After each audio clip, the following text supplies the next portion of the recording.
ბოლო წლების გახმაურებული ამბავი. რაც ატყდა? შენს გარშემო ის იყო იმ კომენტარის. ვაიმე. შენი აზრით ეგ ქედმაღლობა იყო? არა, ეგ იყო ჩემი შავი იუმორი, რომელსაც საკუთარ თავს დავცინი. აი არასწორად გაიგო ხალხმა და სულ მე ეცი რა როგორ ვაკონტროლებ ხა, იმიტომ რომ ადრე რომ მეგონა სოციალურ ქსელში აბა დაწერე. არა, სადა, იმიტომ რომ რა თქმა უნდა ეს ხა და თან მე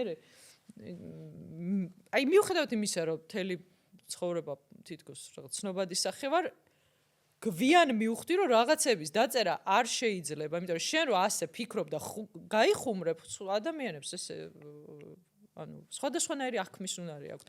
ჩემთვის რო დაეწერა მაგ გოგოს ძალიან ვიცინებდი და ეს წარმოიდგინე ხა რა თქმა უნდა ჩემგან არასწორი იყო უცნობ ადამიანს ესეთ რაღაცას უწერ, მაგრამ იმდენად მე თვითონ ვიცინე ამ საკუთარ თავზე და საკუთარ რაღაცა შავ იუმორზე რომ მე მივხვდი რომ საერთოდ რა გავაკეთე.